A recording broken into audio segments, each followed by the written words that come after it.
Hello student, मैं दुर्गेश वर्मा आपको मेरे YouTube channel biology classes bye Durgesh sir में आपका स्वागत करता हूं। मैं आज पुनः एक नया वीडियो अपलोड करने जा रहा हूं और ये वीडियो जो है ये है आपके क्लास 12 का। और क्लास 12 में जो हम लोग लेसन स्टडी कर रहे हैं वो लेसन नंबर 3 है, जिसका नेम है ह्यूमन रिप्रोडक्शन। इस ह्यूमन रिप्रोडक्शन में मैंने आपको अपने प्रीवियस वीडियो में लास्टली जो टॉपिक बताया था वो था आपका एम्ब्रियोनिक डेवलपमेंट। और उस एम्ब्रियोनिक डेवलपमेंट का हम लोगों ने लास्टली जो स्टडी किया था वो था आपका gestation period and formation of different organ. तो ये सभी बातें हम लोगों ने डिस्कस की थी अपने प्रीवियस वीडियो में। मैं आशा करता हूं कि आपको सभी बातें बहुत ही अच्छे से समझ में आई होंगी, आप सभी टॉपिक को अच्छे से क्लियरली समझ पाए होंगे। तो इसी आशा के साथ आज मैं नेक्स्ट वीडियो अपलोड करने जा रहा हूं और ये जो नेक्स्ट वीडियो है इसमें आज हम लोग जो टॉपिक डिस्कस करेंगे वो टॉपिक होगा पार्चुरेशन एंड लैक्टेशन। ये आपके लेसन 3 का लास्ट टॉपिक है। इसके बाद आपका ये लेसन कंप्लीट हो जाएगा। तो मैं आशा करता हूं कि आप बहुत ही अच्छे से मेरे टॉपिक को समझ रहे होंगे। इसी आशा के साथ चलिए टॉपिक को स्टार्ट किया जाए। जो हम लोग का आज का टॉपिक है वो है parturition and lactation. Parturition and lactation क्या होता है? पार्चुरेशन एंड लैक्टेशन, चलिए इसको हम लोग जानेंगे। तो firstly we will discuss about parturition. Parturition को हम लोग फर्स्टली डिस्कस करेंगे। पार्चुरेशन क्या होता है तो आप बताओगे after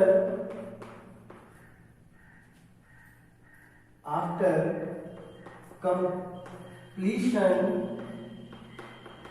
of gestation period,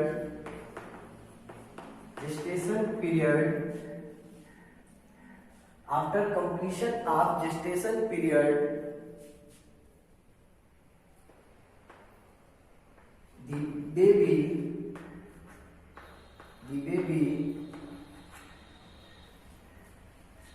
birth takes place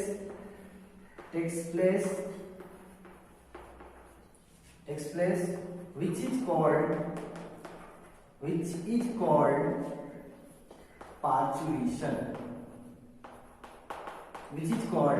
parturition.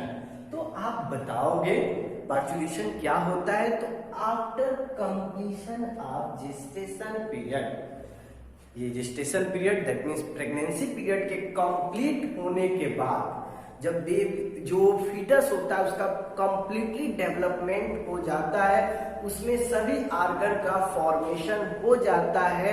और ये कितने दिन में होता है आपको बताया गया होगा। ये होता है आपके अप टू 9 मंथ, लगभग 9 मंथ में ये कंप्लीट हो जाता है।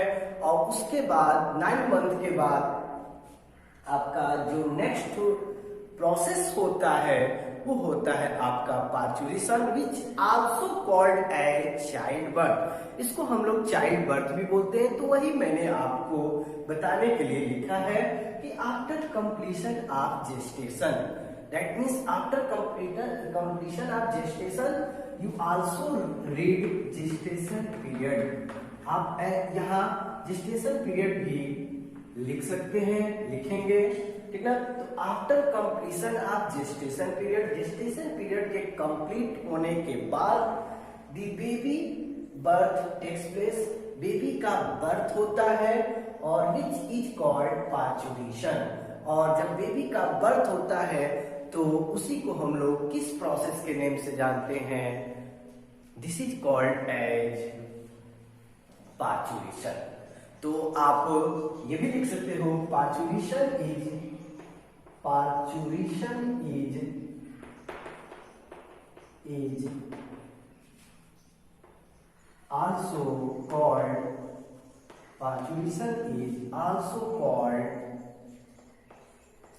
also called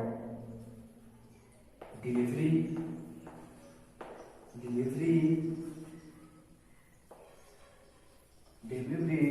or child birth.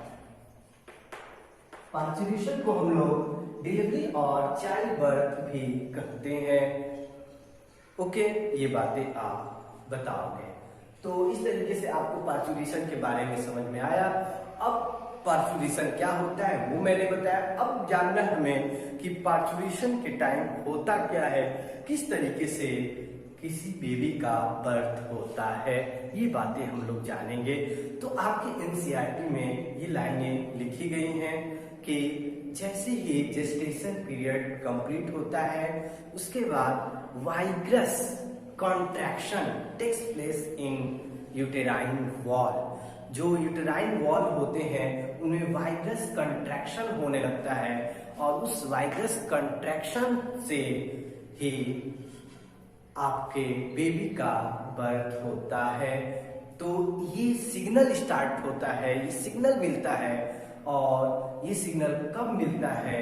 After gestation period. तो आप बताएंगे vigorous contraction in uterine wall after the gestation period give this signal, ये सिग्नल देता है for parturition and this signal is called as fetal ejection reflex.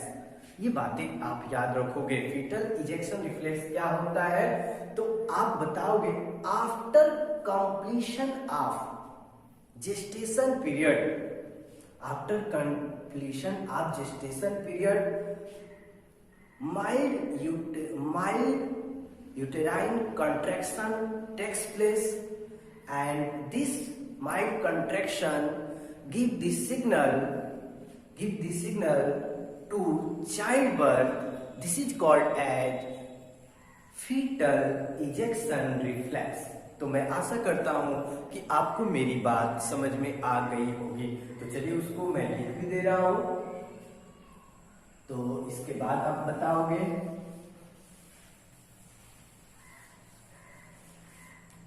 आप इसमें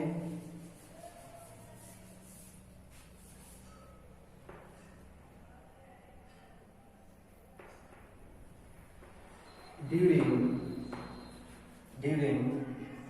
parturition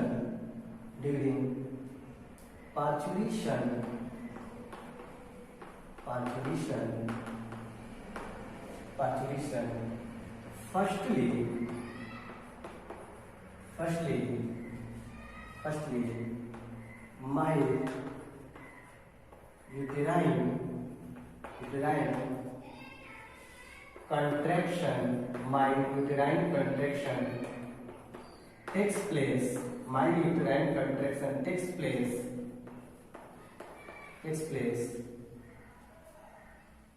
which gives signal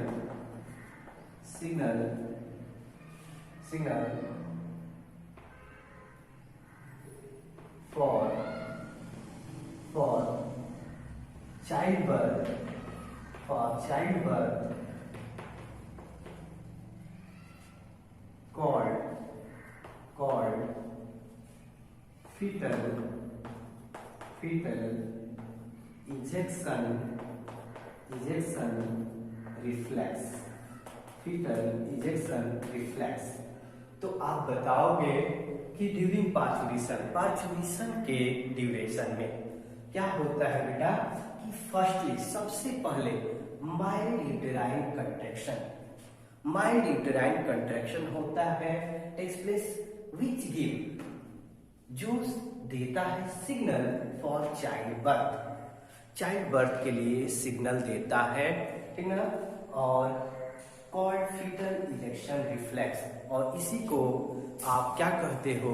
fetal ejection reflex. तो parturition के दौरान सबसे पहले यही होता है कि माइल्ड यूटेराइन कंट्रैक्शन होता है और यह माइल्ड यूटेराइन कंट्रैक्शन जो होता है ये सिग्नल देता है चाइल्ड बर्थ के लिए, और इस सिग्नल को ही हम लोग किस नेम से जानते हैं?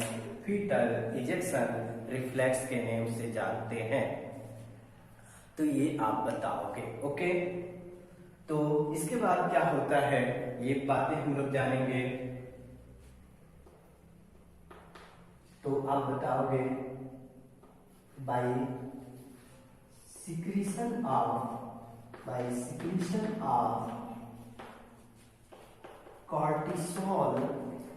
cortisol hormone, by secretion of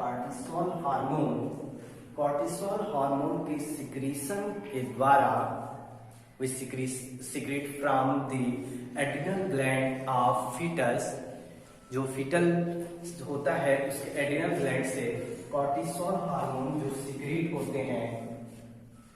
तो बताएंगे by secretion of cortisol hormone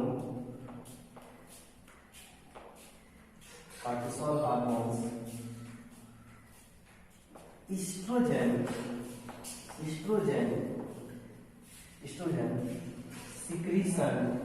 secretion increase from placenta।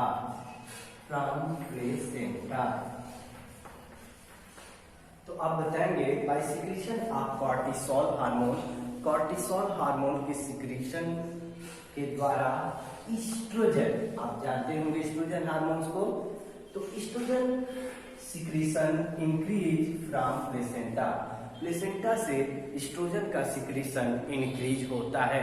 और यह ईस्ट्रोजन जो होता है ये एंटागोनिस्ट वर्क करता है किसके, प्रोजेस्टेरॉन जो हार्मोन्स आपने नाम सुना होगा, इस हार्मोन्स के कारण ही जो मायोमेट्रियम होता है, जो यूटेरस होता है, उसकी वॉल जो होती है वो रिलैक्स स्टेट में रहते हैं और उनके रिलैक्स होने से ही जो फीटस होता है उसका डेवलपमेंट हो रहा होता है।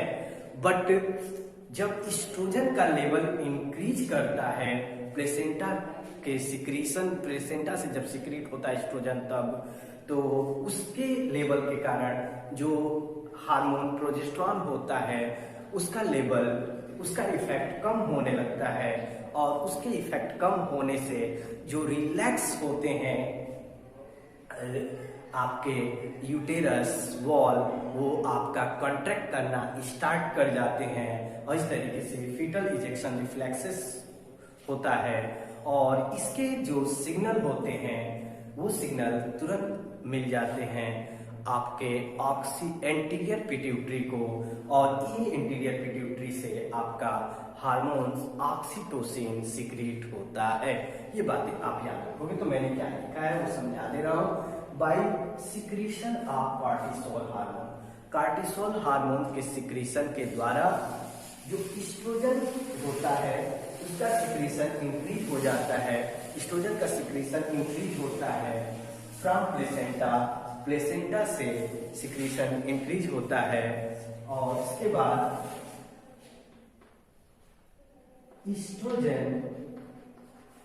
Oestrogen work as antagonist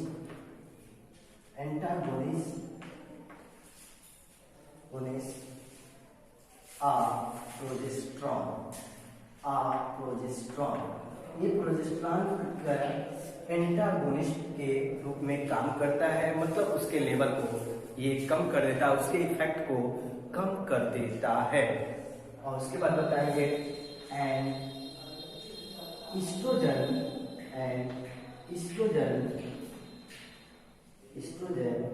also activate और स्टिमुलेट, यहाँ लिख देंगे क्योंकि हार्मोन्स के बेसिस पे स्टिमुलेट लिखते हैं, stimulate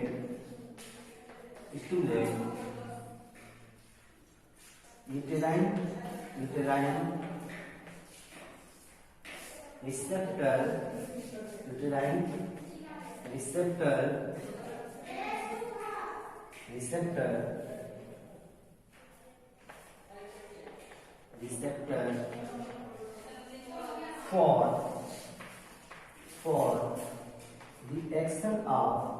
for the action of oxytocin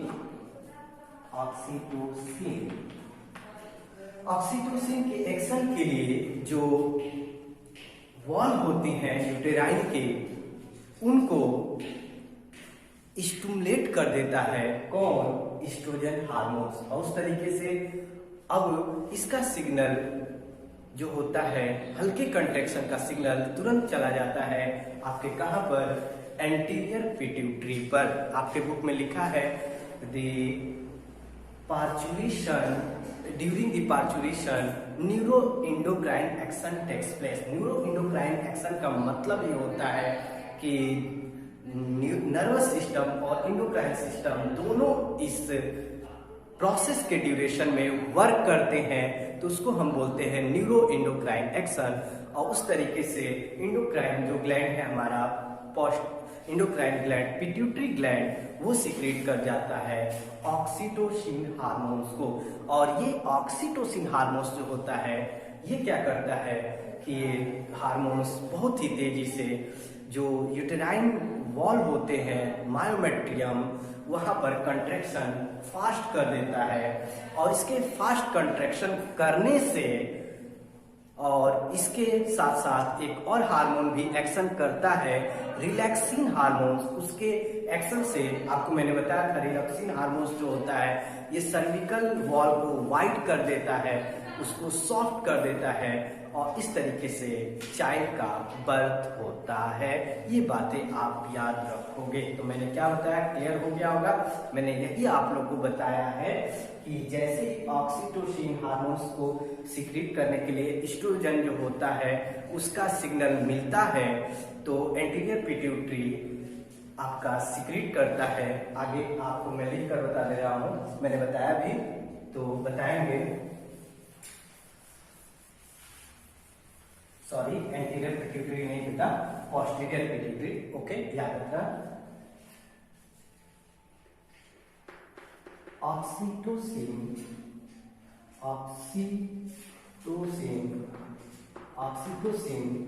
hormone secrete from posterior lobe of pituitary, posterior lobe of pituitary, and by action of oxytocin uterine wall contraction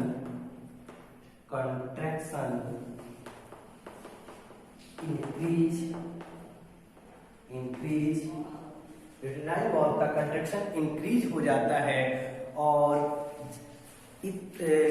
जितना आपका ऑक्सीटोसिन रिलीज होता जाता है उतनी तेजी से यूटेराइन वॉल का कंट्रैक्शन बढ़ता जाता है। क्योंकि आपको मालूम हो चाहिए, आपके जो बॉडी में 206 बोन्स के ब्रेक होने से जितना पेन नहीं होता है, उतना बेटा आप याद रखना ड्यूरिंग पार्चुरेशन मदर को पेन होता है। तो इस कंडीशन को देखते हुए एक पॉजिटिव फीडबैक होता है इन फीमेल बॉडी में। और फीमेल बॉडी में जो पॉजिटिव फीडबैक का मतलब, जितना ऑक्सीटोसिन रिलीज होकर जैसे जैसे यूटेरस में आता है, उसके लेवल को देखते हुए और अमाउंट में ऑक्सीटोसिन पोस्टीरियर पिट्यूटरी से निकलता रहता है, और इसके निकलने से यूटेराइन का कंट्रैक्शन, यूटेराइन वॉल का जो कंट्रैक्शन होता है वो फास्ट हो जाता है, इंक्रीज हो जाता है। और इंक्रीज होने से uterine wall contraction increase and also relaxin hormone secrete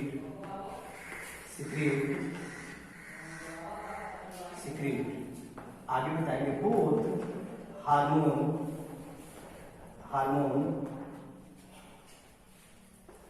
work in parturition. दोनों हार्मोन्स जो होते हैं पार्चुरेशन के टाइम वर्क करते हैं। ये जो रिलैक्सिन है मैंने आपको पहले से ही बता दिया है, तो इसलिए यहाँ बताने की भी जरूरत नहीं है, आप समझ जाएंगे।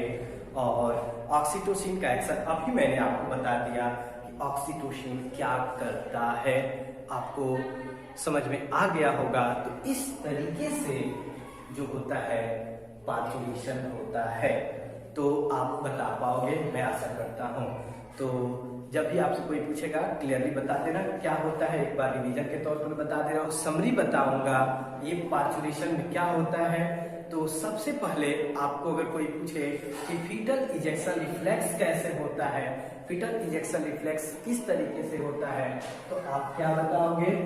तो फीटल इजेक्शन रिफ्लेक्स के लिए आप बताओगे when in the fetus body the cortisol hormone का लेवल इंक्रीज हो जाता है। जैसे ही उस टाइम क्या होता है जैसे कॉर्टिसोल हार्मोन्स का लेवल इंक्रीज हो जाता है, उस टाइम क्या होता है कि एक हार्मोन सीक्रेट होता है उसके कंपैरिजन में, जिसका नेम होता है आपका DHEA, जिसे बोलते हैं डिहाइड्रो एपिएंडोस्टेरोन। ये हार्मोन सीक्रेट होता है फीटस से, और इस हार्मोन के सीक्रेट होने से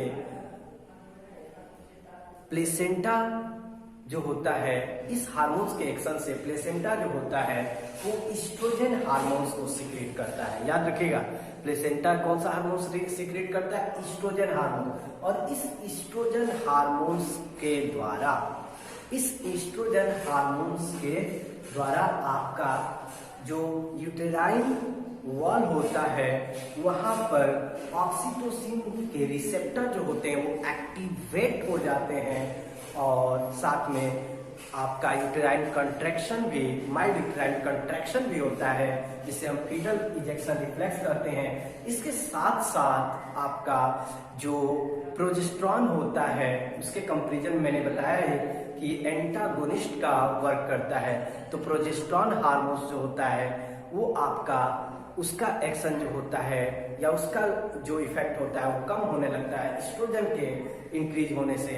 और इस तरीके से ये जो माइल्ड यूटेराइन कंट्रैक्शन जो होता है इसका सिग्नल मिल जाता है एंटीरियर पिट्यूटरी ऑफ मदर के पोस्टीरियर पिट्यूटरी को इसका सिग्नल मिल जाता है, और पोस्टीरियर पिट्यूटरी से आपका हार्मोन सीक्रेट होता है ऑक्सीटोसिन। आप याद रखिएगा, कहीं पर अगर थोड़ा भी मिस्टेक रहा, अगर मैंने एंटीरियर कहीं बोल दिया होगा तो सॉरी, आप पोस्टीरियर ही याद रखिएगा। तो पोस्टीरियर पिट्यूटरी से ऑक्सीटोसिन हार्मोन सीक्रेट होता है, और इस ऑक्सीटोसिन हार्मोन के एक्शन से जो यूटेराइन वॉल होता है उसका कंट्रैक्शन फास्ट हो जाता है, और साथ में रिलैक्सिन हार्मोन्स के सीक्रेट होने से जो सर्विकल कैनॉल होता है वो वाइड हो जाता है, साथ में सॉफ्ट हो जाता है, और उस तरीके से साथ में जो लिगामेंट होते हैं पेल्विस रीजन में वो भी इनलार्ज होने लगते हैं, दैट मीन्स वो एक्सटेंड होने लगते हैं। ये बात मैं कहना चाहता हूँ, और उस तरीके से बेबी का बर्थ होता है। तो ये होता है पार्चुरेशन। मैं आशा करता हूँ कि आपको पार्चुरेशन समझ में आ गया। अब इसके बाद नेक्स्ट है लैक्टेशन। लैक्टेशन क्या होता है तो आप बताओगे? लैक्टेशन यहाँ पर मैं लिख दे रहा हूँ।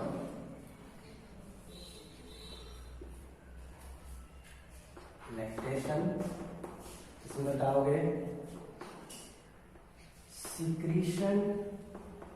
secretion of milk from mammary gland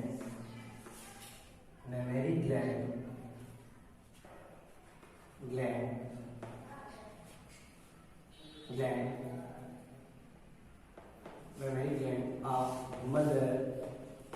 mother to feed the baby is called lactation, तो लैक्टेशन अगर कोई पूछता है तो आप बताएंगे secretion of milk from mammary gland of mother to feed the baby को फीड के लिए इज कॉल्ड लैक्टेशन। ये बातें आप बताओगे। इसके बाद आप बताओगे during lactation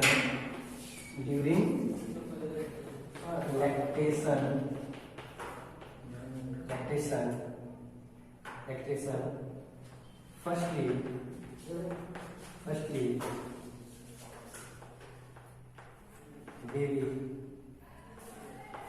baby mouth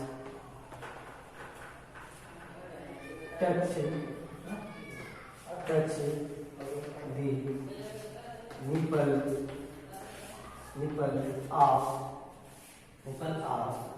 mammary gland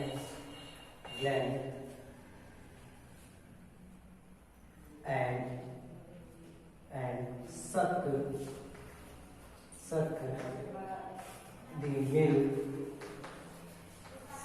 milk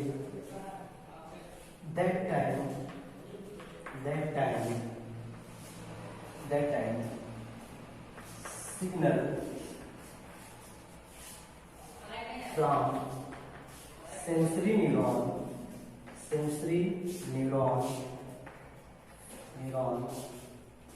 reach in hypothalamus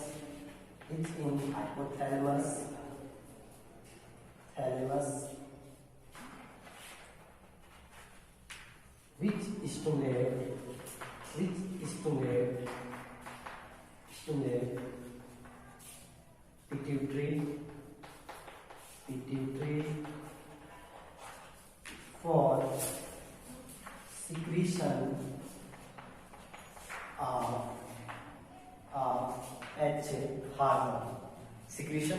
hormone. आप बताएंगे secretion of milk from mammary gland of mother to feed baby is called lactation. During lactation firstly जो बेबी का माउथ जो होता है जब टच करता है निपल को मेमरी ग्लैंड के और उसके साथ सक करता है जब मिल्क को, उस समय जो सिग्नल होता है वो from sensory neuron of mammary gland rich in hypothalamus पहुंचता है और उसके बाद वो विच स्टिमुलेट करता है पिट्यूटरी को फॉर सिक्रीट करने के लिए हार्मोन, और 2 हार्मोन को सिक्रीशन करने के लिए फर्स्ट जो होता है वो होता है आपका prolactin and second is oxytocin. Prolactin जो होता है ये मिल्क फॉर्मेशन के लिए होता है, मिल्क फॉर्मेशन के लिए रिस्पॉन्सिबल होता है, और ऑक्सीटोसिन जो होता है इजेक्शन ऑफ मिल्क के इजेक्शन के लिए रिस्पॉन्सिबल होता है। ये बातें आप याद रखोगे। तो मैं आशा करता हूँ कि आपको ये सभी बातें समझ में आ गई। और लास्ट एक टर्म है वो है आपका कोलोस्ट्रम। तो during the initial lactation milk is secrete and this milk is called colostrum. तो आप बताएंगे लैक्टेशन की शुरुआत में जो मिल्क सिक्रीट होता है मेमरी ग्लैंड से वो आपका कहलाता है कोलोस्ट्रम। ये आप याद रखोगे, जो येलो कलर का होता है। और साथ में ये भी बताना उसमें आपके डिफरेंट टाइप्स के एंटीबॉडी, लेकिन मेनली जो एंटीबॉडी IgA वो प्रेजेंट होता है। ये बातें आप याद रखना। तो अगर कोई पूछेगा कोलोस्ट्रम तो it is the initial milk which secrete during the initial time of lactation. तो ये बातें आप बताओगे। और the colostrum contain antibody IgA, ये भी बातें आप बताओगे which is very essential for baby. तो इस तरीके से ये टॉपिक आपका कंप्लीट होता है।